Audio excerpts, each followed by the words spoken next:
Hubo una vez una escuela donde el precio por graduarte era sobrevivir. No había diplomas, no había medallas, solo dos caminos posibles: salir transformado o no salir nunca. En un lugar perdido entre las montañas, rodeado de silencio, eco de gritos y olor a incienso, existía una escuela tan brutal, tan exigente, que durante siglos fue conocida por un solo nombre: la Escuela de la Muerte. Y no es ficción. En lo profundo del folclore chino, existen leyendas sobre monasterios donde los monjes no eran pacíficos. Eran guerreros, donde el kung fu no era una disciplina, era una prueba constante de vida o muerte, donde el último examen no era una kata. Era sobrevivir al dolor, al miedo y al enemigo final, uno mismo. Hoy te llevaré por leyendas, documentos y relatos reales, de escuelas donde los maestros no enseñaban para educar, sino para endurecer, y donde solo los más fuertes podían avanzar. In Amber No todos lo lograban. Marcial Power descubre el arte, domina la batalla.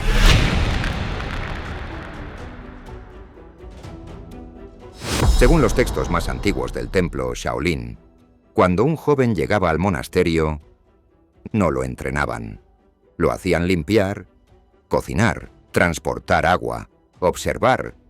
Durante años, no tocaba un arma, ni una postura. ¿Por qué? Porque el primer enemigo era el ego. Solo cuando su orgullo moría, comenzaba el verdadero entrenamiento. Años golpeando árboles, cargando cubos de hierro, caminando sobre estacas afiladas.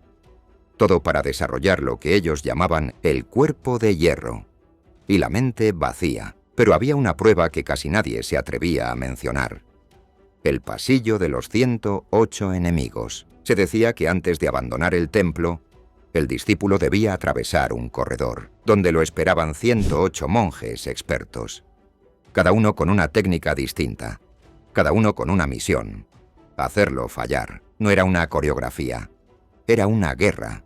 Una emboscada de 108 formas distintas de perder. Si caías, te levantaban. Si suplicabas, te rechazaban.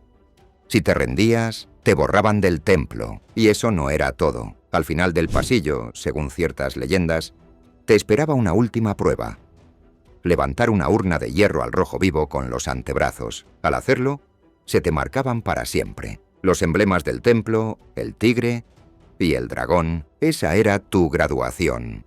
Pero muchos nunca la alcanzaban. Algunos morían antes, otros quedaban lisiados y otros simplemente desaparecían. Hoy, muchos historiadores dudan de la literalidad del pasillo. Pero lo que sí es cierto es que el entrenamiento Shaolin fue tan brutal que más del 60% de los jóvenes abandonaban el primer año. Y eso era solo el principio. Porque en otros rincones de Asia existieron escuelas mucho más oscuras, donde el objetivo no era formar monjes, sino crear asesinos. En Japón, durante el periodo Sengoku, los clanes ninja más extremos crearon campos secretos llamados los Campos de Sombra.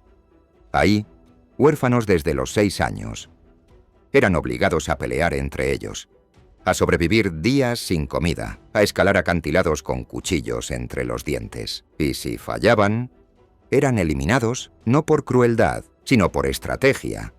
Solo los mejores podían pertenecer al clan, pero no todo era físico. En algunos de estos campos, el entrenamiento incluía horas colgados boca abajo para fortalecer la concentración bajo presión. Los jóvenes aprendían a leer los labios en la oscuridad, a caminar sin hacer ruido sobre grava y a identificar venenos por su olor. El silencio era su maestro, el sigilo su religión y el error su sentencia de muerte. En Tailandia se cuentan historias de kumites secretos. En templos del norte, practicantes de Muay Boran eran forzados a combatir a muerte, como rito de graduación. El que caía era enterrado en el mismo templo. El que ganaba se convertía en maestro. Estas escuelas eran clandestinas. Sus nombres nunca se mencionaban en público, porque lo que se entrenaba ahí no era para el mundo civil. Incluso en Corea, durante el auge de los Hwarang, una casta de guerreros nobles, existían rituales de paso, que incluían caminar sobre brasas, dormir bajo la lluvia helada por semanas y enfrentarse a combates sin reglas, en mitad de la noche. Y en India, las antiguas escuelas de Kalaripayattu, uno de los sistemas de lucha más antiguos del mundo, sometían a sus discípulos a prácticas intensas de meditación entre llamas, ayunos prolongados y ejercicios de equilibrio sobre espadas. El cuerpo debía estar tan despierto como el alma, porque ahí cada técnica tenía un doble propósito: matar o sanar. En Filipinas, los antiguos guerreros del Kali aprendían a luchar con palos, cuchillos, machetes y con las manos desnudas. Pero antes de tocar un arma, los aspirantes eran enviados al monte durante semanas, donde debían sobrevivir solos, sin fuego, sin comida preparada,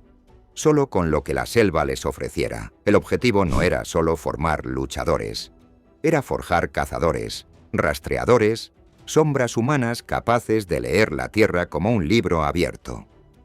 Y en África Occidental, ciertas tribus mandingas realizaban entrenamientos guerreros donde los jóvenes pasaban días dentro de chozas oscuras sin contacto humano, escuchando solo los tambores de guerra y sus propios pensamientos. Era un aislamiento diseñado para romper el miedo. Solo salían cuando sabían quiénes eran, y si no lo descubrían, no salían jamás. ¿Pero por qué? ¿Por qué convertir el aprendizaje en tortura? Porque para ellos el arte marcial no era deporte, era supervivencia. No se entrenaba para torneos, se entrenaba para no morir en el campo de batalla. Y para eso, el cuerpo tenía que ser irrompible, la mente impenetrable y el corazón inquebrantable. Incluso algunos samuráis desarrollaron técnicas llamadas katsu y atsu, con las que se podía devolver la conciencia a un compañero inconsciente, o sellar sus heridas con presión exacta. La línea entre la vida y la muerte era tan fina que el guerrero debía ser médico y asesino a la vez, curar y destruir con el mismo gesto. Esa era la verdadera maestría. Hoy, muchos de estos métodos han desaparecido, y con razón. Fueron inhumanos, crueles, a veces criminales, pero también dejaron una enseñanza brutal, que la maestría no se alcanza en la comodidad, se alcanza en el abismo. Incluso Bruce Lee hablaba de esto. Decía: el verdadero entrenamiento comienza cuando ya no puedes más y sigues. Y en estas escuelas, ese era el punto de partida. No todos los relatos terminan bien.